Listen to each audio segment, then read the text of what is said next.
Welcome to Lynn Cullen Live, talk radio without the static. Email your questions and comments to Lynn at pghcitypaper.com. And now your host, Lynn Cullen. Hello there, and welcome to the program, she growlingly said. It's September 9th, 2021. Just imagine, 20 years ago, on this date, we were living our lives, didn't have a clue that in just 2 days, everything we thought we knew about the world, our place in it, our security, would be blown to bits. It's amazing, huh?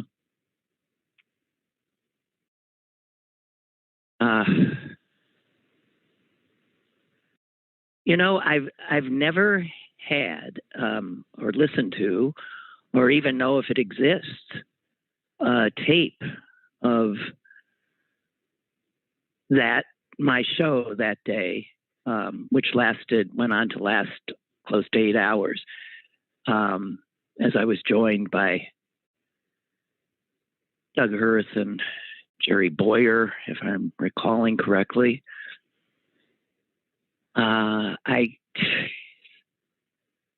It'd be interesting to hear now, or very difficult to listen to.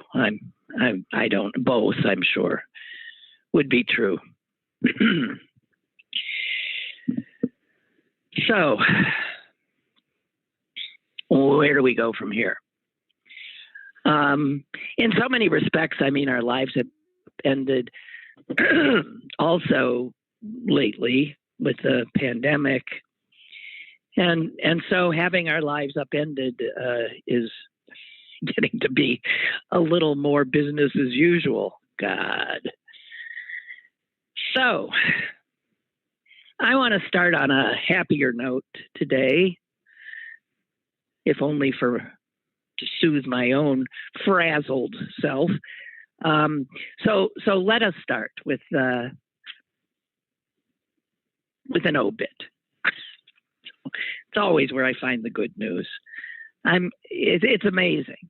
It's always where I find the good news, because you read about a life well lived, and often you read the story of someone you didn't know was alive, and you only come to know them upon their death, and what is then written in appreciation of the life that they lived. So I want to do that today because, and I'm sorry about my voice. I'll try one more time to clear. Okay, this guy I'd never heard of. I feel like I know him. I'm looking at a picture of him. He's got a stethoscope, and he's listening to the heartbeat of an adorable little boy of about, 6, who's smiling at the camera. The doctor's smiling too. He looks like so many people I know. He's got a certain kind of what a Jew would call a Jewish punim, a Jewish face. Clearly Jewish. But let me tell you about this guy. What a nice guy. His name was Joseph I. Kramer. Not sure what the I stood for. Isaac. And he died very recently at the age of 96. And he was known by so many people, generations of people, on the Lower East Side of New York. And it's because he was their doctor. And he was known, strangely, as the country doctor, because that's how he did his job, as a country doctor. In other words, a caring soul who was not part of some huge monolithic, uncaring system. It's not how he started. I mean, he started actually, he went to medical school in Europe because he couldn't afford to go to medical school here. He was not from a wealthy family. His parents had owned a bakery in New York City, little neighborhood bakery. And so after graduating from college, he didn't have the money. But he thought, I know that in Europe you can go to school for a whole lot less than here in the United States. And I mean, amazingly, this was in late 1940s. And college here and med school here was already too much for some Americans to pay. So he went looking for a med school in Europe and found that a lot of them wouldn't take a Jew, which is pretty amazing after the Holocaust had just happened. Unbelievable. But he found one, and strangely, it was in Germany, or not so strangely. It was in Germany. And so he went to the University of Mainz. I don't know how to pronounce it. And then he graduated from there with his medical degree. He came back to the United States to live out his dream of the American dream. He had said he used to think of the American dream as a getaway in the Bahamas and owning a red Porsche. So he began to practice in Bergen County, New Jersey, a prosperous place. And he quickly got really disillusioned because he was treating people who weren't very sick. He was treating people who would call him if their kid's fever was all of 99.7. And he was feeling that he wasn't doing what he had intended to do when he felt the need to be a doctor. He said he felt sometimes like an expensive babysitter. And there was one event, one night, that just turned him around. He had gotten a hysterical call from a patient from their home, and he rushed over to their home, only to discover that nothing was really ailing them. They were just having a crisis. And he got so angry at these privileged people he was attending to that he went back home. He called the doctor who was his partner, and he told him, "I'm giving you my share of the practice. I'm out of here." And he wasn't quite sure what to do after he did that, but he decided to go where he would feel like he was making a difference. And so he went to the Lower East Side, where actually he'd been born. And he set up practice on Avenue D in 1969 in a basement. It was a basement where he kept the meds in a refrigerator, and he kept the files in kitchen cupboards. He never had a nurse. He just hung out a shingle, and boy, did they come to him. When he first started, it was 1969, and the Lower East Side was full of hippies and flower children. And as he put it, the hippies ended up going to law school or working on Wall Street, and I stayed here. And then the Lower East Side changed from that hippy-dippy neighborhood into crack dealers and prostitutes. And it was a frightening neighborhood for a long time. He treated everyone. He had been a pediatrician. He became a general practitioner. He treated prostitutes, drug dealers, priests, bookies, you name it, and all the kids.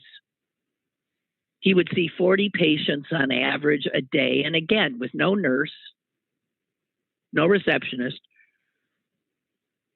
Little children would be sitting in the waiting room next to drug dealers and prostitutes.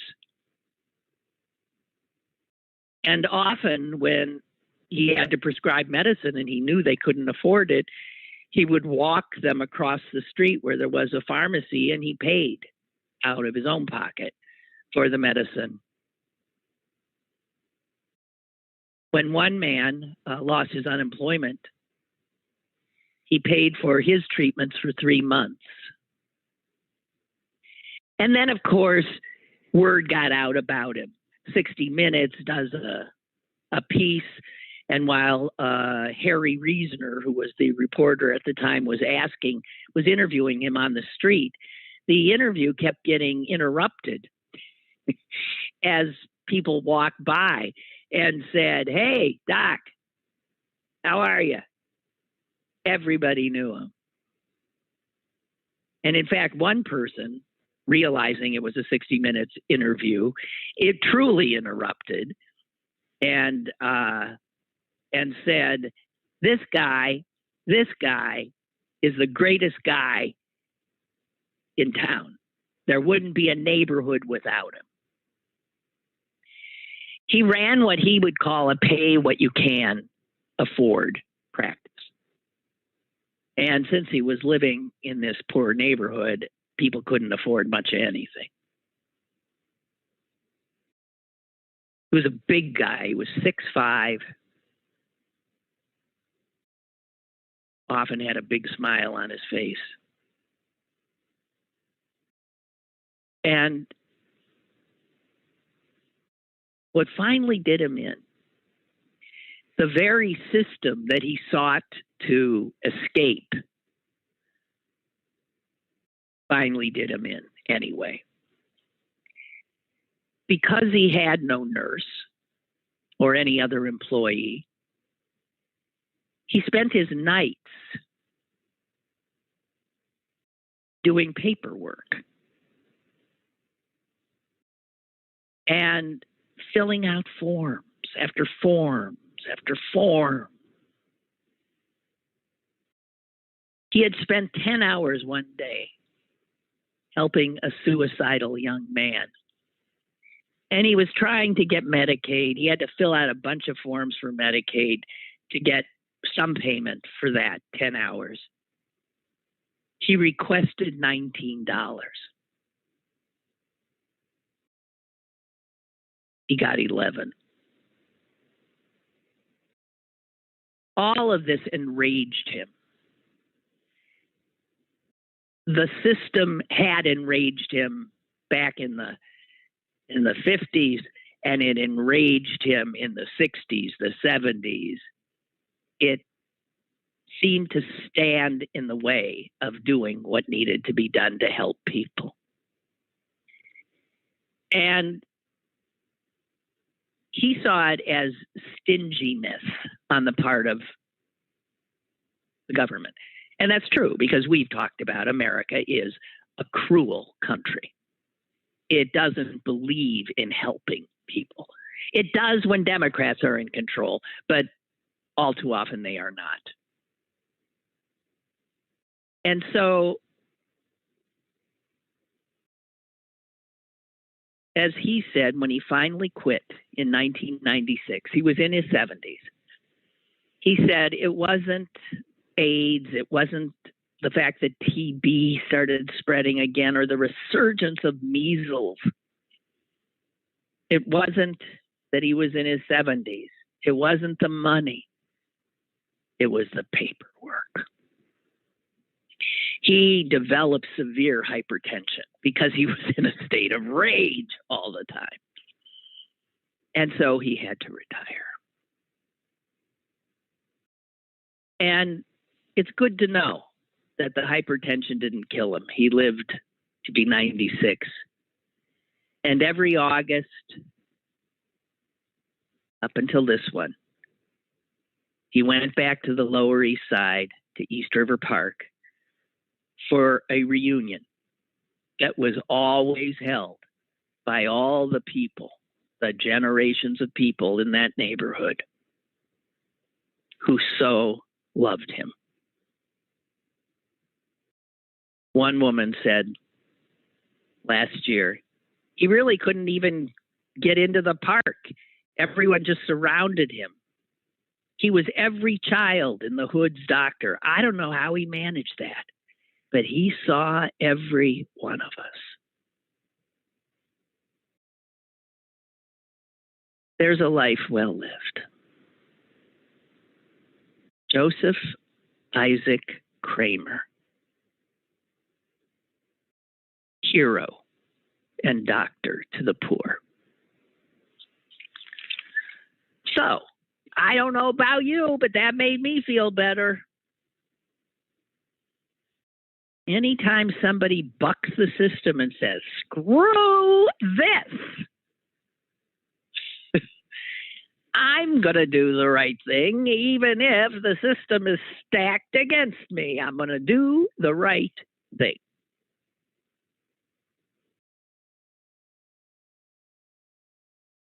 Oh, okay.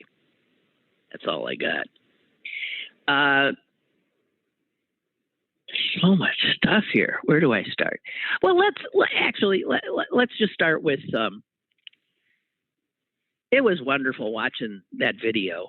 I did watch some news last night. It was wonderful watching the video of Robert E. Effin Lee finally taken down from his pedestal, figuratively and literally. And they sawed him in half then on top of it, after they took him down, they cut him in half at the waist. So the statue wouldn't be so tall that it couldn't fit under the underpasses, right? Couldn't fit under the overpass or over the underpass. Under what, you get the picture. They had to cut him in half.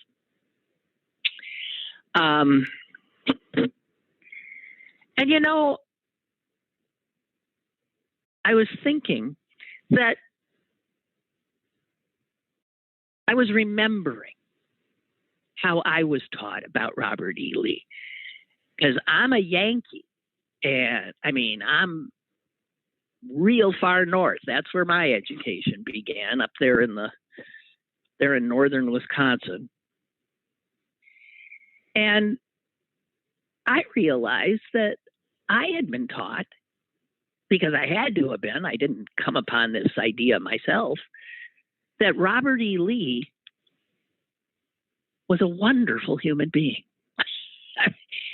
That was my sense of him.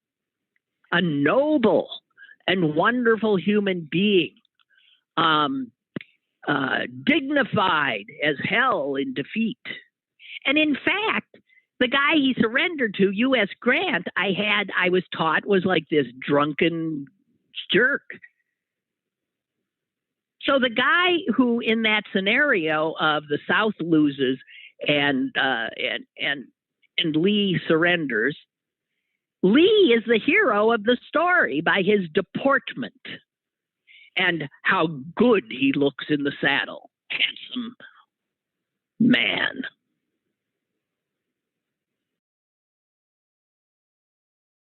I always sort of gave him a pass, like he just couldn't fight against his Virginia. And so even though he was a West Point grad and this, I had this picture, this sense of him. And it didn't come out of nowhere.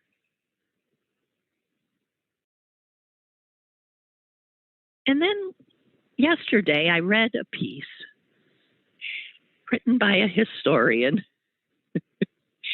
about Robert E. Lee.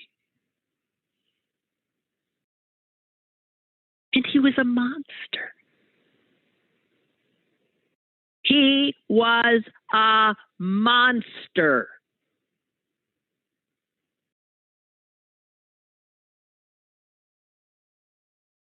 I'm so blown away by, you remember that adage that, you know, the victors write history? You know, if you want to know, you know, the losers don't write history. The people who win get to write the story, the narrative. But you know what? Like a lot of adages, it ain't 100% true, because in our Civil War, the losers wrote the history.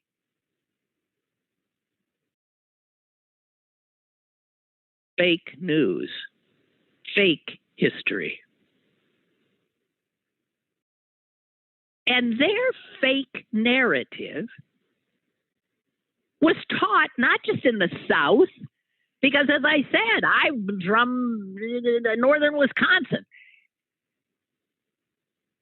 Their story got picked up everywhere. And you know, if you look at most Hollywood movies, wherever there's, you know, they're set after the Civil War or during the Civil War, it's always like the Confederates that are the nice guys. And the heroes are often former Confederates. Not to mention Gone with the Wind and a whole bunch of other things. But I mean, it was a constant repetition.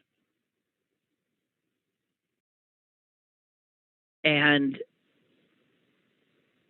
it's, I mean, reading about Robert E. Lee, really. Wow. There's a reason white supremacists love this guy.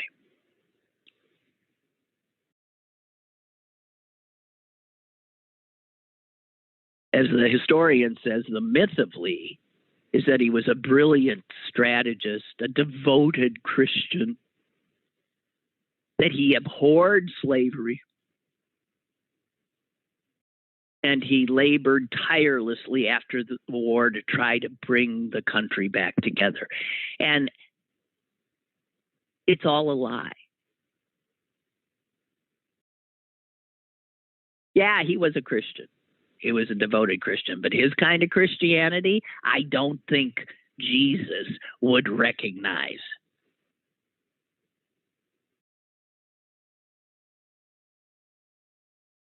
The reason I was taught that he was such a wondrous man is because the South wrote the story.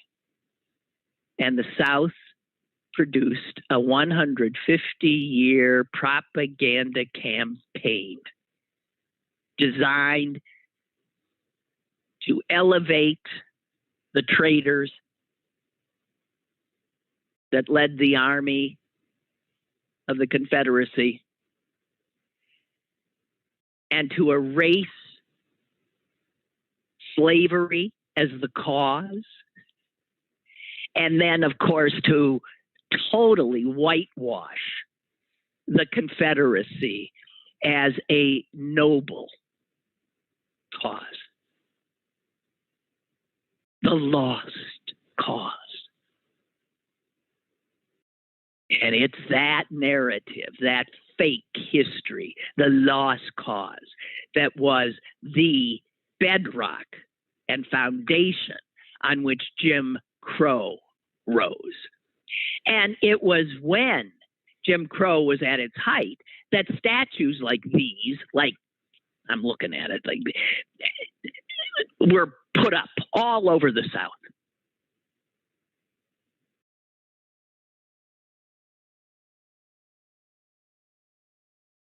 If you look at how Lee actually wrote about black people, it is just appalling. His cruelty as a slave owner was known.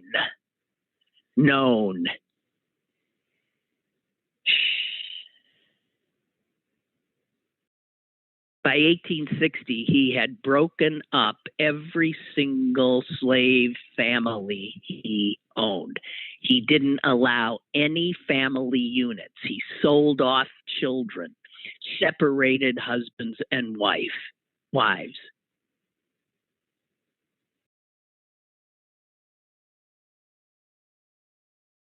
One of Lee's slaves, who later wrote about his experience, said he was the worst man I ever see.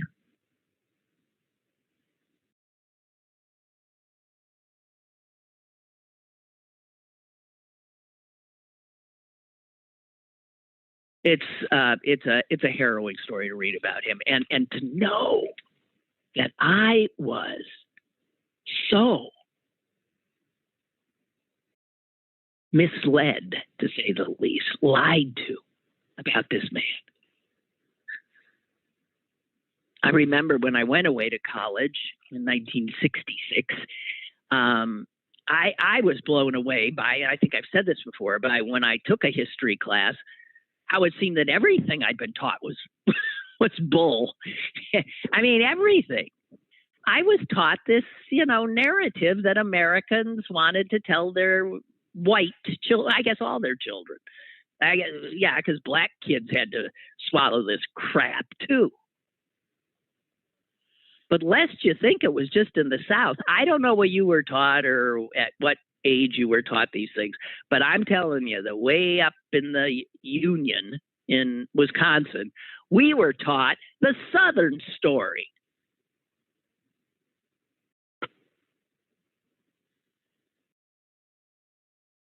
It's really fascinating to me that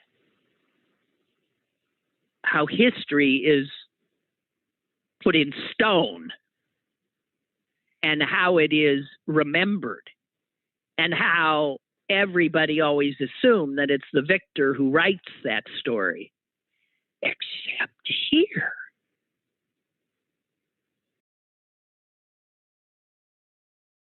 The Southern version is what most of us, even if not all of it, we took in a lot of it.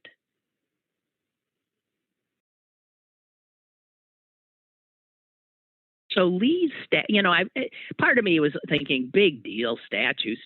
No, but they're meaningful. A symbol has power.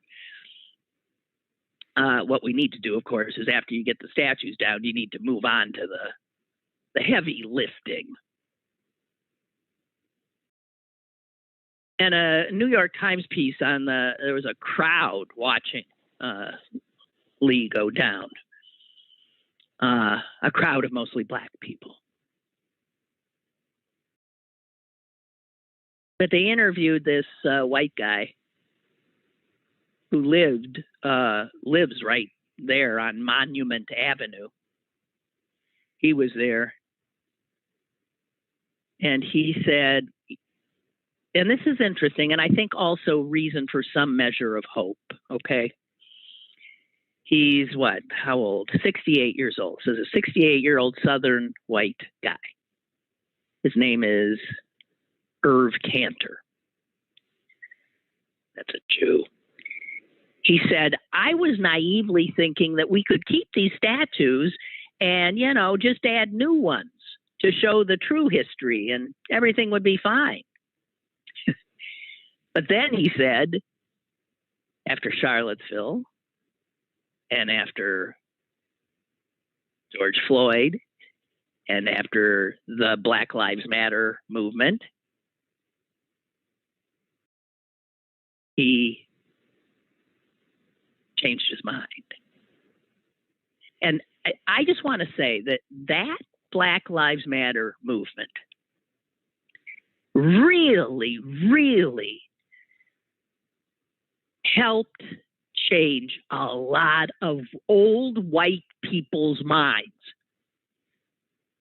There is no doubt about it. Opened up a lot of eyes. There is no doubt about it. This guy is one indication because he said, now I understand. I understand the resentment that folks would have toward these monuments. I don't think they can exist anymore. That's one mind. Changed. Truly changed. And there's more than that.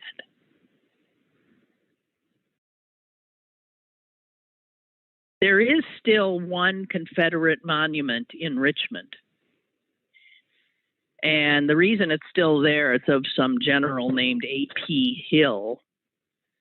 The city is working to get it down, but it's got a little bit more of a problem because it turns out General Hill's remains are inside. And so I don't know. I guess that requires a little more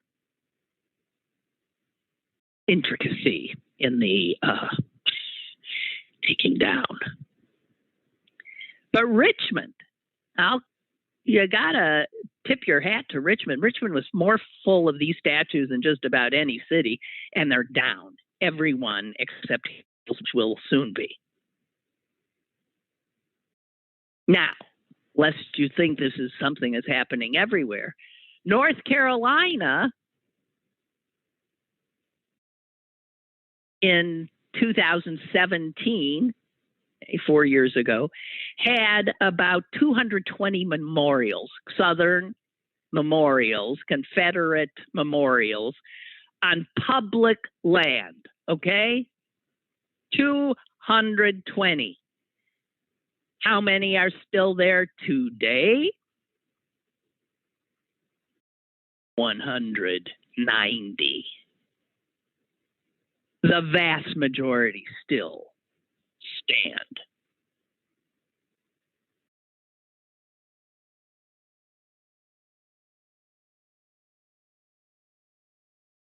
And I'll give you one other white person's take, and I like this too. I just like it when you hear people changing, because people change.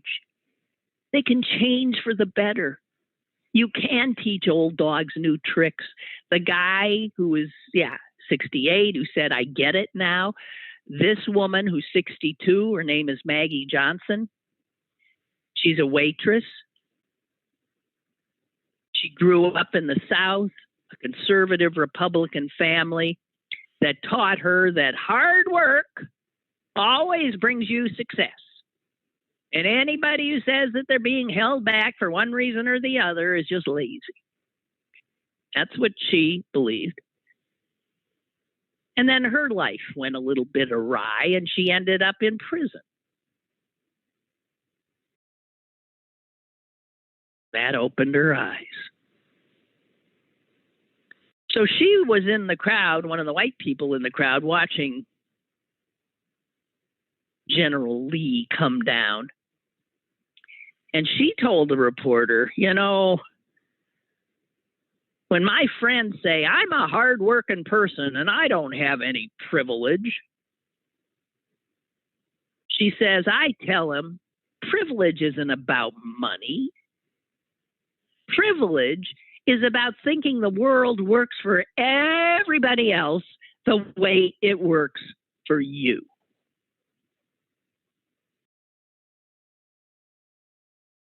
About right.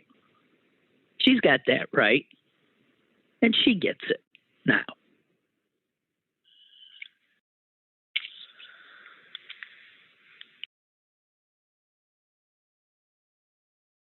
People can change.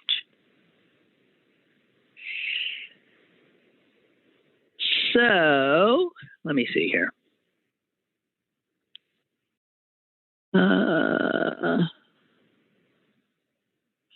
Janet writes, my impression of Lee and Grant was the same as yours. Lee was a Southern gentleman, and Grant was a drunk. She says, as I look at Grant in current times, I wonder if he suffered from PTSD. Well, you got to figure everybody did. I mean, everybody in that war had to. Yeah. So let me find some other things to share with you. I was happy to see this in the business section today.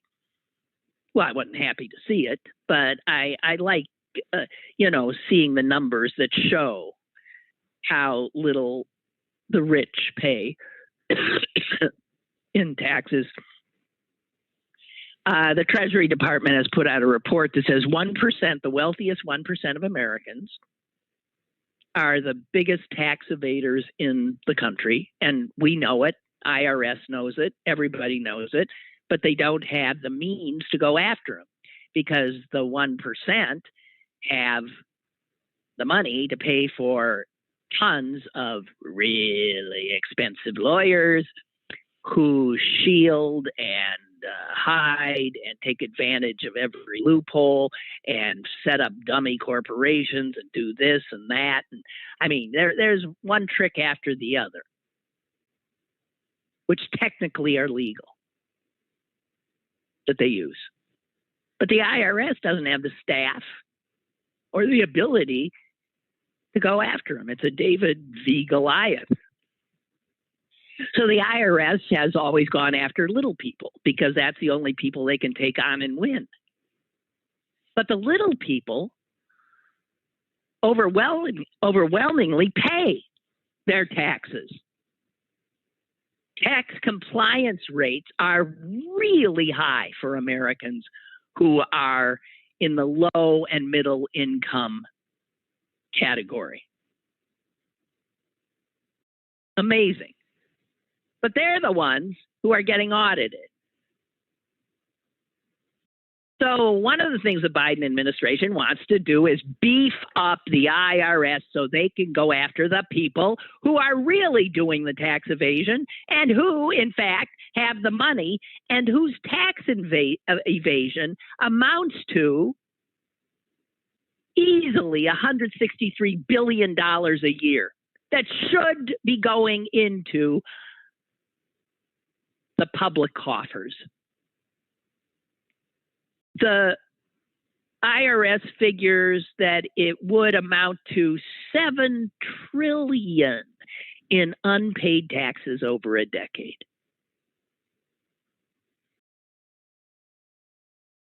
Now, this won't surprise you.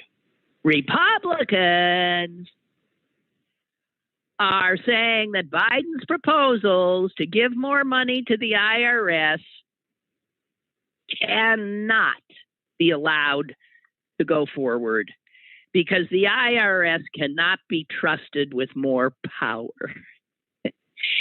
And the proposals are an invasion of privacy for all those poor rich people.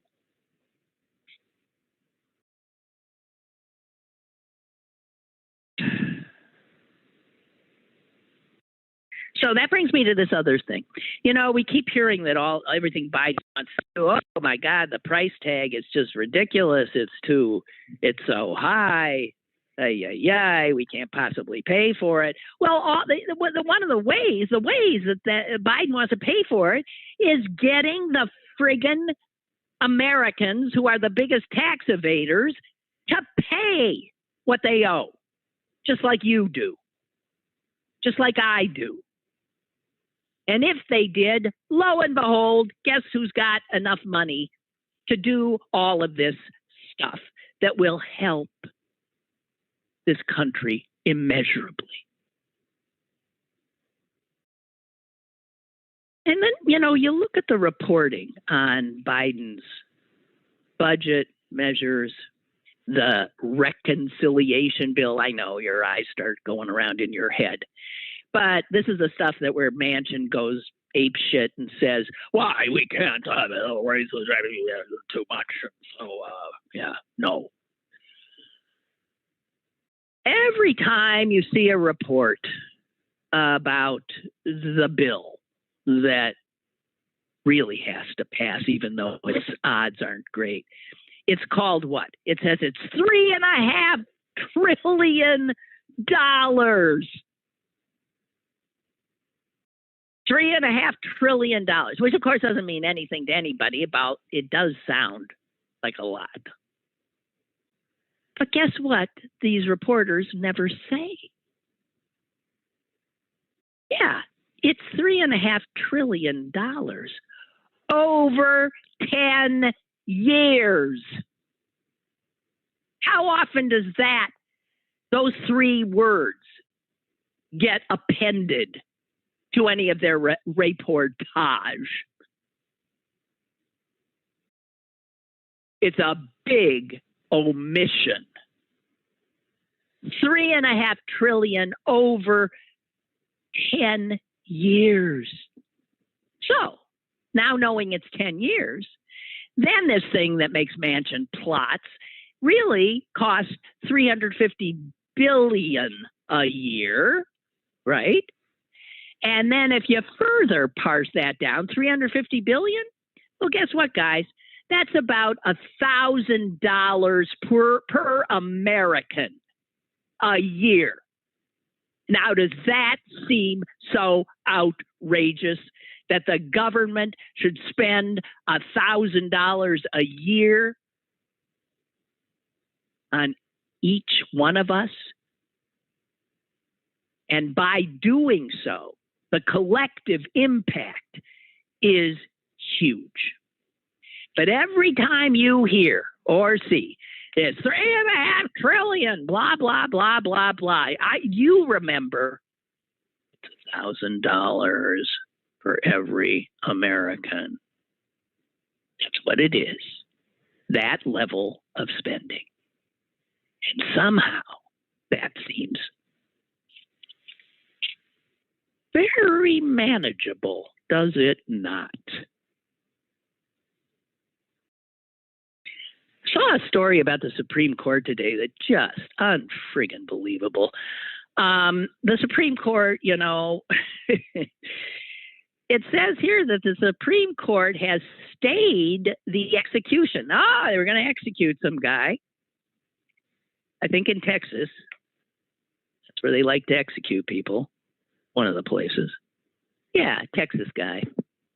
And, you know, when you're about to be executed, your lawyer tries mightily every time to, you know, stop it. And this is a guy who says, I need my pastor to be in the death chamber with me. I need to hear him praying with me.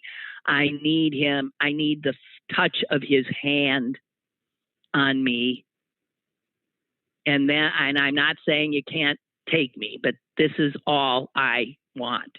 And it's against the protocol for executions in Texas. So it made its way to the Supreme Court. And lo and behold, this conservative Supreme Court doesn't have much trouble killing people usually. They stayed the execution. Now, here's what becomes more interesting. In 2019, a similar case came to the court. This is a guy who wanted his pastor with him when he was killed by the state. And this was in Alabama. And he appealed to the Supreme Court. And guess what the court did then? The court said, nah, go ahead and kill him.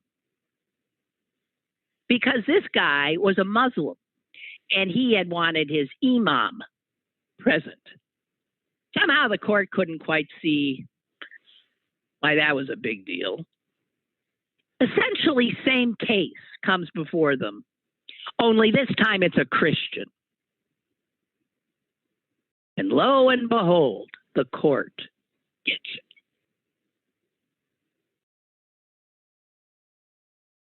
Now, here's another little piece of information, which is mind-blowing to me, that in the case with the Muslim inmate, the court, 5-4, no reason asking who the five are, you know, Republicans. As I said, this was in Alabama. Alabama's law and policy regarding executions said this, that only a Christian chaplain employed by the prison could offer spiritual guidance to condemned inmates. How did that pass constitutional muster? So Christians are allowed that guidance and comfort. Jews, Muslims, Buddhists, not so much. And Justice Elena Kagan at the time was just freaked by it. And she obviously was one of the four in this dissent. She said, what? A Christian prisoner can have a minister of his own faith accompany him into the execution chamber to say his last rites, but if an inmate practices a different religion, Islam, Judaism, any other, he may not die with a minister of his own faith by his side? And you think that 5 justices sit there and listen to that and say, yeah, that's right.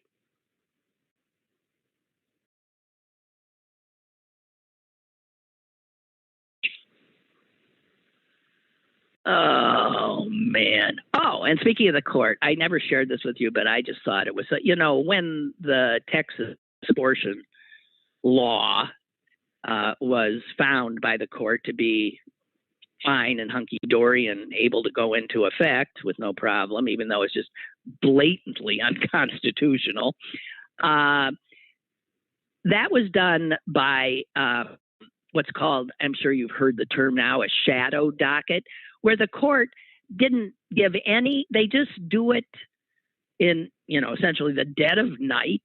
They don't hear any arguments. They don't they don't have to write an opinion and explain themselves.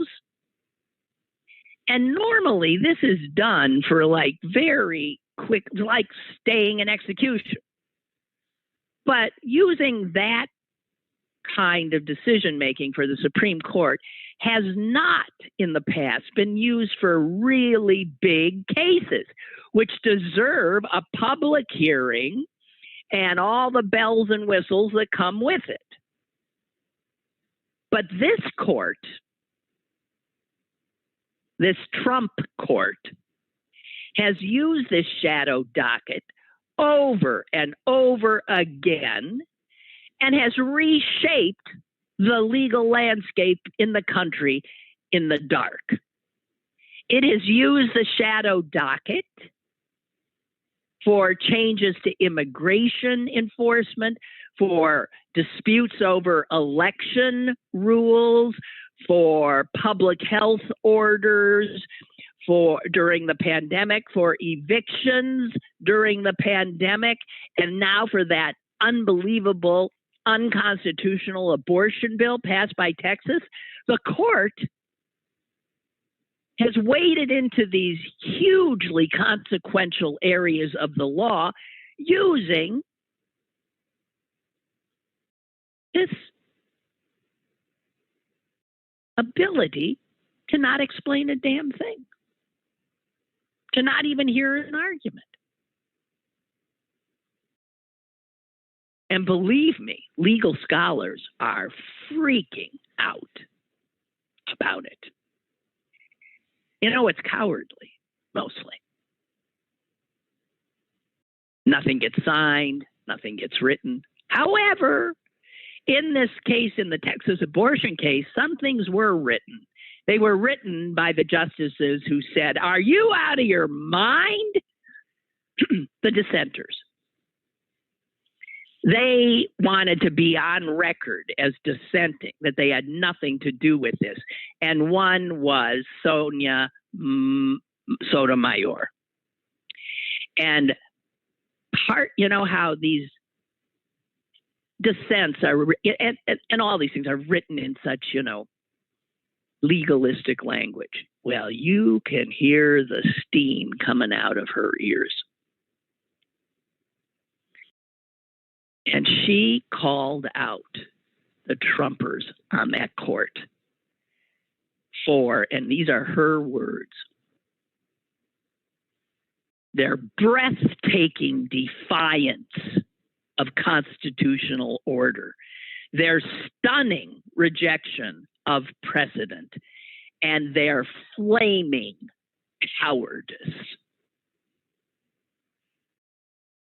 And then when a justice dissents, they always sign it respectfully and then their names. And she has always done that, except this time. There was no respectfully because she couldn't write respectfully, since she clearly has no respect for these colleagues.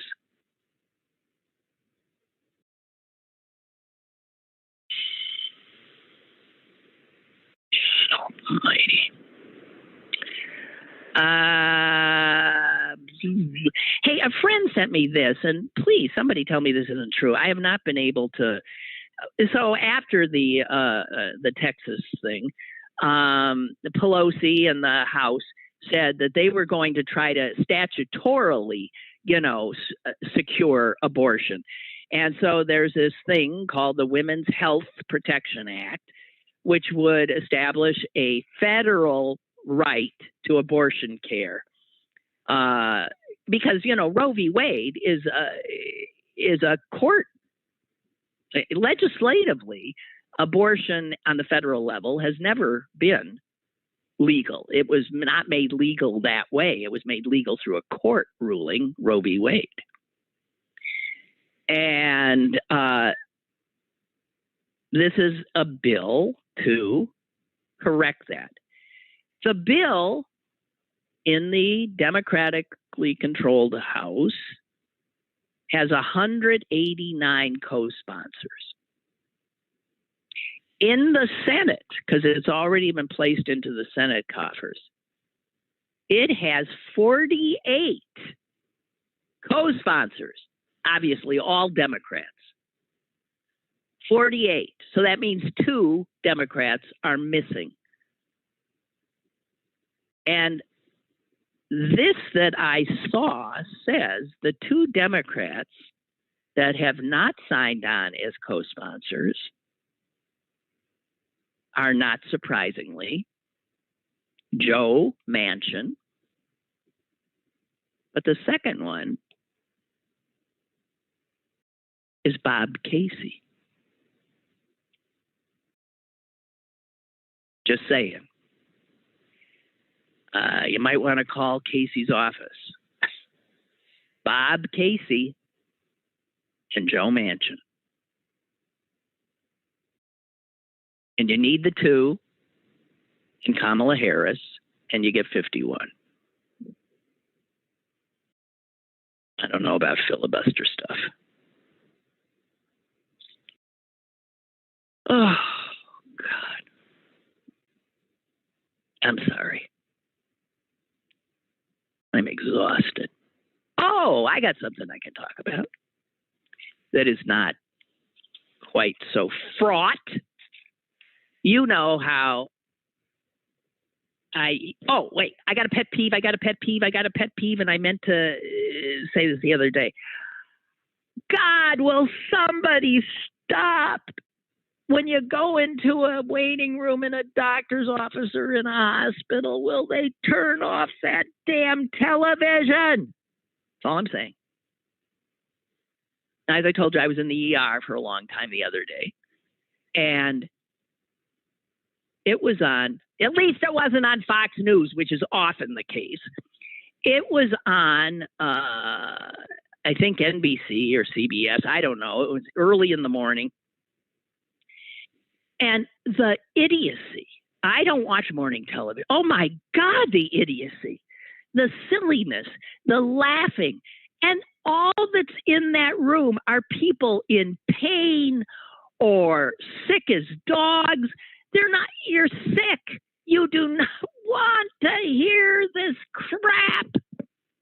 It was like being tortured. I'm just saying, they turn those televisions off. It's not like places aren't noisy enough. I want them turned off at airports. I want them turned off in these public places where they do not need to be. Everybody's got a friggin' phone now. If they want to see or hear something, they can do it individually. Thank you.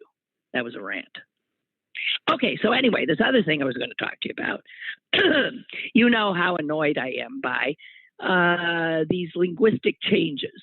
How I've pointed out in the past that now nobody can answer a question without first saying so. I mean, it's constant.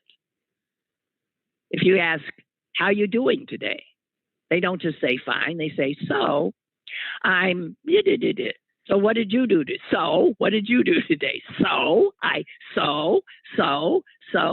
And the other one that I've talked about is at the end of the sentence, where now you're constantly hear people saying, right?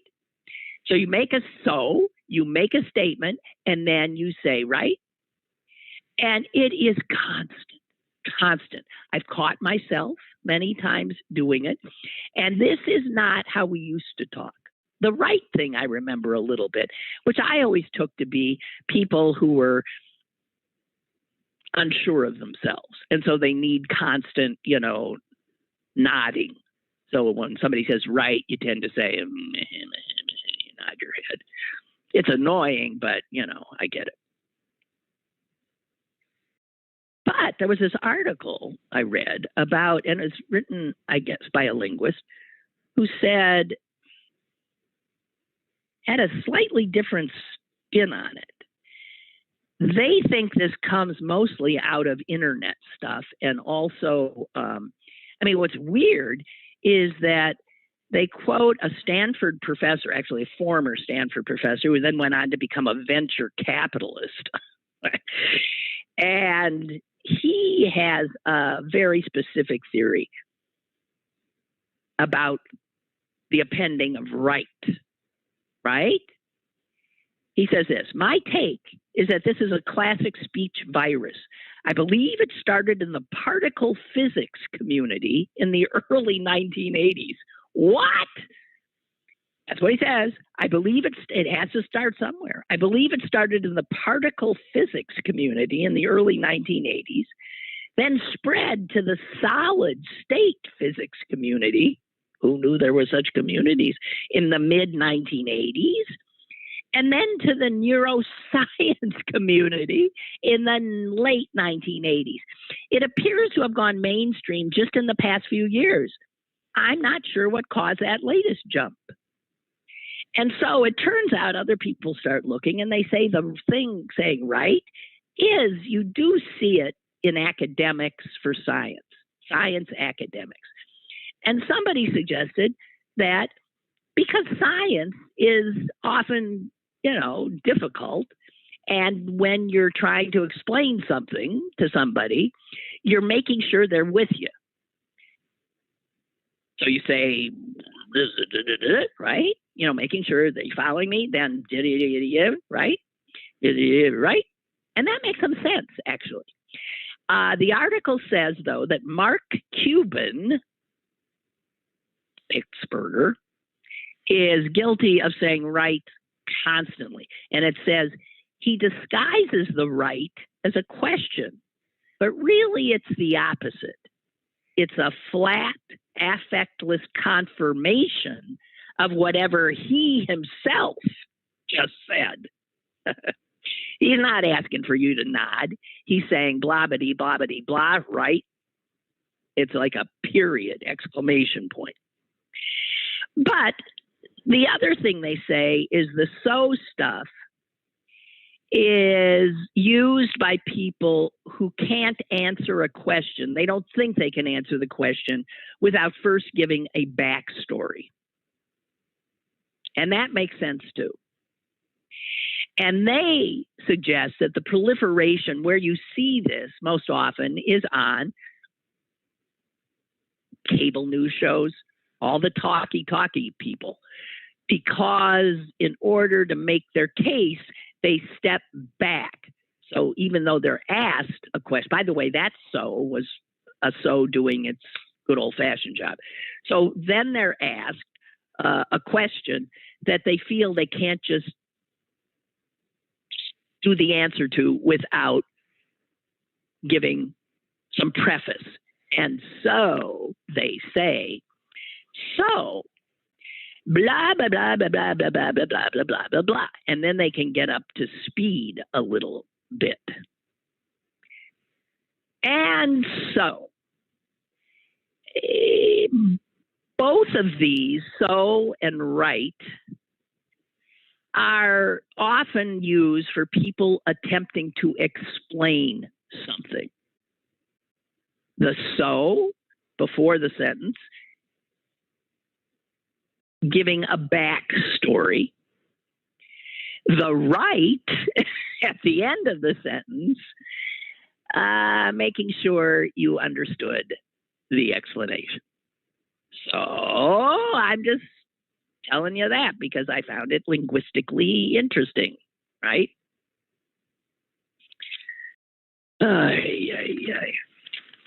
And that's that.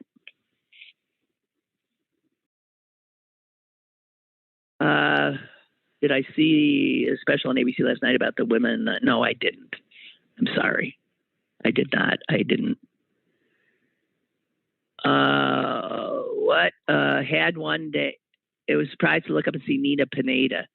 Oh, yeah, I heard a friend of hers told me the other day that he knew that she was on some special, interviewed. Nina Pineda, by the way, a former reporter at WTAE television here, who then went to New York City she's from Johnstown originally. She went to New York as a reporter, television reporter, and she was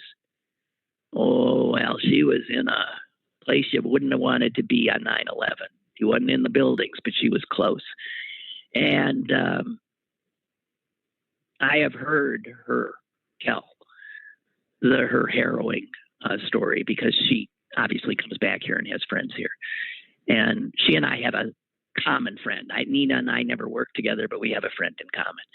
And so we often would see each other. Yeah, I didn't see it. Well, unbelievable. All right. Well, as I said, 20 years ago today, we were living in a world that was going to disappear in 2 days, and we didn't. Well, it's always the case. You don't know. Blissful ignorance. Okay, guys, thank you so much. Sorry about this foreshortened week. Next week, also, I'm afraid, this always happens in the fall. I will not be here. Is it Wednesday or Tuesday? I'm blanking. Yom Kippur, which is the holiest day of the Jewish calendar. And I will not be able to do the show that day, but I'll be back Monday. Okay. And I hope I am able to talk to you, see you, talk at you, whatever it is then. Okay. Have a great weekend. Be careful. Things are a little nuts out there right now. Be careful, please. Bye.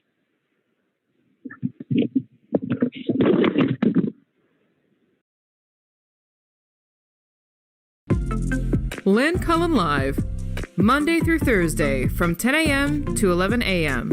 and archived at pghcitypaper.com.